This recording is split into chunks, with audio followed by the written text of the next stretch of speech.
betul loh tempatnya itu Pak. Silakan duduk. Makasih. Ya Mas. Jadi ini di Bambu Cafe. Ya betul. Bambu Ini Bambu Cafe yang merupakan milik usaha milik unit usaha desa adat ya, yang kita kelola, yang kita kembangkan sebagai salah satu namanya amenities yang kita punya di sini. Pengembangan tadi, kemudian ini dibuka setiap hari ya Pak? Yang ini buka kita setiap hari. Buka setiap hari ya, kita buka setiap hari. Nah, terus bukanya dari jam 9 sampai jam 5. Oh. Ya.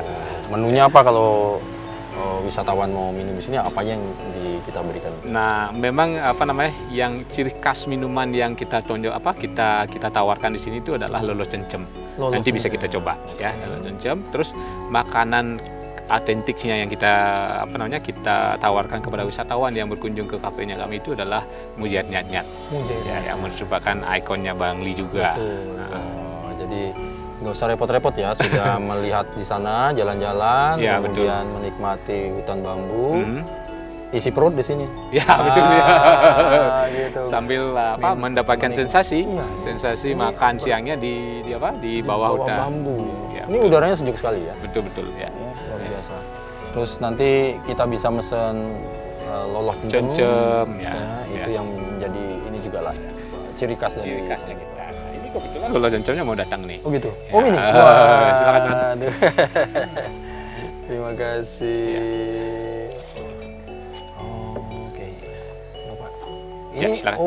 Ini lolo cencem. Lolo cencem. Ya. Kan bahan bakunya kan itu daun cencem. Ya, ini kan yang putih ini kan ada kelapa mudanya ini. Ya, ini ada ya kelapa muda.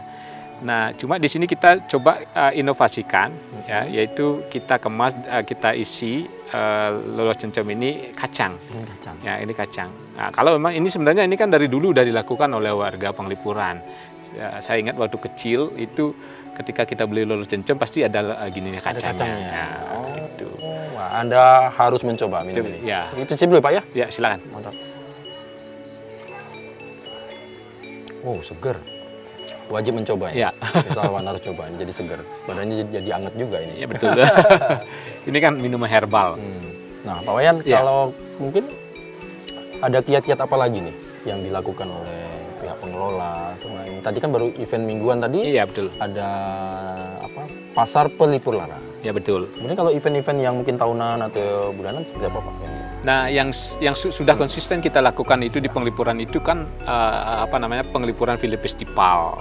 Nah, itu kita lakukan setiap tahun, yang dimana di dalamnya itu memang ada nilai-nilai yang terkandung dari festivalnya ini adalah untuk menjaga dan melestarikan budaya tradisi yang kita punya. Di samping memang untuk ajang promosi. Nah, itu di bulan apa Pak? Itu di bulan Juli. Bulan Juli. Betul ya, bulan Juli. Nah, kalau hutan bambunya ini kan dengan tren kunjungan ke desanya kami itu setiap hari semakin meningkat, terus carrying capacity-nya kita tidak begitu banyak. Yang memang kita dituntut melakukan inovasi-inovasi ya baru. Dan nanti kedepannya kita juga punya mimpi di hutan bambu ini kita ingin buat juga mini zoo. Ya, jadi mini zoo yang bisa kita tawarkan nanti untuk wisatawan. Nah, itu memang masih dalam proses karena ini kan karena konsepnya kita adalah pariwisata berbasis masyarakat, perlu ada sosialisasi sehingga tidak ada miskomunikasi di lapangan. Nah, itu yang sedang kita lakukan karena memang tugasnya kita di pengelola ini adalah seperti itu. Jadi melakukan pengembangan dan membuka lapangan pekerjaan yang sebanyak-banyaknya bagi warga Penglipuran desa sekitarnya. Nah, ini kan mungkin ada pertanyaan juga sebetulnya posisi badan pengelola kalau kita bahas. Betul ya. Pengelola ini sebetulnya di bawah siapa dan bagaimana sih antara warga, mungkin ini ada desa, ada ini, kemudian ada pemerintah daerah. Kalau mungkin sedikit boleh Pak Wayan ya. Nah, kalau terkait dengan tata kelola, berbicara masalah tata kelola desa wisata Penglipuran ini, kalau kami di pengelola ini atau di manajemen desa wisata ini memang pertanggung jawabnya itu adalah ke desa adat. Jadi kami ini adalah merupakan perpanjangan tangan desa adat untuk mengurusi masalah kepariwisataan yang ada di Penglipuran ini.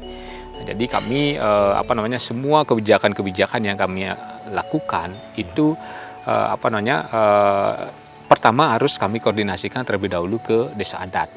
Ya, melalui SK yang diterbitkan oleh desa adat, ya, di mana di dalamnya kami diminta untuk mengolah desa wisata ini secara profesional dan melakukan inovasi melalui pengembangan. Nah, itu yang kita pakai pedoman. Jadi ketika misalnya kita punya suatu ide, di manajemen ini punya ide yang kita sesuaikan dengan tuntutan dari wisatawan, nah itu kita sampaikan, atau permasalahan-permasalahan. Itu Dirembuk, ya dirapatkan. Kalau sudah ada kesepakatan itu baru kita laksanakan. Betul. Jadi itu yang kita pakai pedoman di dalam Jadi melakukan. betul-betul Ya. melibatkan desa adat ya Pak ya. Ya, betul. Ya. Memang kepanjangan dari desa adat untuk mengelola tadi ya, daerah wisata, desa wisata untuk berkembang, ya. Nilainya bertambah, ya. akhirnya ada pendapatan juga. Betul. Yang tidak kalah penting itu kan tuntutan yang diminta kepada kami itu adalah kami diminta untuk gimana caranya kami ini memberikan pelayanan yang sebaik-baiknya kepada wisatawan yang berkunjung. Nah, salah satunya adalah kami diminta untuk menekankan terkait dengan sumber daya manusia yang bergerak dalam bidang kepariwisataan ini. Nah, itu yang sedang sekarang kita lakukan di tahun ini. Iya. Kalau tadi kita kan ada homestay ya Pak? Ya, betul. Itu ada pendampingan Pak bagi mereka. Ini kalau mengelola homestay kan mungkin memang harus ada sedikit ya, ilmunya sedikit gitu ya. Dari pihak pengelola ada ini, mereka misalnya maksudnya harus ada standarisasi ya. Itu gimana tuh Pak? Nah, kebetulan kan memang program kami di tahun 2024 ini memang pertama adalah peningkatan sumber daya manusia. Ya, itu memang menjadi goalnya kita, program utamanya kita di tahun 2024. Nah, jadi kami untuk memberikan pelayanan yang maksimal, yang bagus kepada wisatawan yang menginap di desanya kami, memang kami kami melakukan pelatihan-pelatihan. Nah, pelatihan-pelatihan ini kami kolaborasikan dengan akademisi-akademisi universitas yang ada di Bali. Jadi kita undang praktisi-praktisi untuk datang ke desanya kami untuk memberikan pelatihan terkait dengan standarisasi homestay yang benar itu seperti apa. Nah, itu yang pertama. Di samping terkait dengan homestay, kami juga memberikan pelatihan kepada karyawan, teman-teman kita di lapangan di dalam memberikan pelayanan kepada wisatawan. Jadi terkait dengan customer service-nya juga kita tekankan di sana. Menarik. Jadi kalau Anda datang ke Desa Penglipuran, tempat wisata ini, jadi tidak cuma kalau hanya melihat kerapian dan kebersihan dari rumah-rumah warga yang menjadi ikon kita, kemudian bisa masuk ke sana membeli UMKM juga. Anda juga sekarang sudah ada program menginap. Betul. Ya. Menginap di sini. Kalau nggak salah ada juga bisa hidup living bersama warga. Betul. Gitu ya. Yang kita berikan menu baru lah ya. Betul. Wisatawan. Dan yang paling unik itu ketika misalnya wisatawan menginap di desanya kami, itu yang paling unik itu mereka bisa mendapatkan atau membeli produk kami atau paket bisa menginap kami, yaitu dikolaborasikan dengan mendapatkan sensasi makan malam di tengah jalan desa. Nah, itu yang tidak bisa didapatkan di tempat-tempat lain, di desa-desa wisata yang lain. Jadi mereka bisa makan bersama keluarga di tengah jalan desa tanpa diganggu oleh wisatawan-wisatawan lain. Kalau memang itu kita lakukan di atas jam 7 ketika desa kami tutup. Jadi kita memberikan privilege kepada yang di tengah jalan tadi. Ya, tengah jalan tadi. Ya. Jadi kita berikan privilege pada background-nya rumah betul yang menarik eksotik tadi. Iya. Kan landscape-nya kita juga bagus karena sudah dilengkapi dengan lampu-lampu di malam seperti ini dari malam hari memang dilengkapi lampu juga. Ya. Pak Wayan, terima kasih sekali. Mungkin terakhir apa yang ingin disampaikan kepada wisatawan yang sudah datang lagi ataupun mereka yang memang sekarang Desa Penglipuran berbeda loh. Ya. Baik, yang pertama kami mengucapkan terima kasih juga kepada seluruh wisatawan yang sudah berkunjung ke desanya kami, yang sudah memilih Penglipuran sebagai salah satu tempat tempat liburannya. Nah, itu yang pertama. Yang kedua, Penglipuran ini dikenal dengan konsep budaya, tradisi budaya dan alam. Jadi kami berharap ketika berkunjung ke Penglipuran silakan dinikmati keindahan desanya kami. Silakan dinikmati keindahan alamnya kami, tetapi jangan rusak alam dan budaya kami. Itu penting. Luar biasa.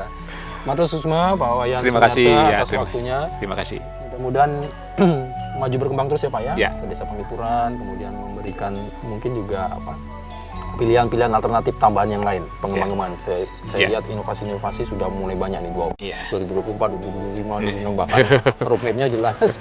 Dan yang pasti alam tidak rusak, budaya tidak hilang. Budaya tidak hilang. Dan memberikan kesejahteraan di segala aspek, ekologi, aspek sosial dan aspek ekonomi pada masyarakat desa Penglipur. Sekali lagi matur semua, sukses selalu Pak Wayan. Terima kasih. Kami untuk seluruh warga di sini. Baik saudara, demikian tadi Sapa Redaksi On Location. Mudah-mudahan ini sedikit banyak memberikan gambaran kepada Anda. Akan kami ajak, ayo datang, kemudian nikmati tempat destinasi wisata di desa wisata adat Penglipuran ini. Sudah banyak inovasi yang dilakukan dan kita harus mencoba. Saya Bambang Kalitus mengakhiri episode kali ini. Kita jumpa lagi minggu depan dalam Sapa Redaksi On Location, tentunya dengan objek-objek dan permasalahan-permasalahan dan informasi-informasi yang tidak kalah menarik yang akan kami sampaikan dari lokasi kepada Anda. Matur, sukses. Yuk minum cemongnya, Pak. Ya, ayo, Pak. Enak ini kayaknya nih. Jairnya nyat ini. Wah, ciri khas. Mari. Harus coba, Mas. Harus dicoba.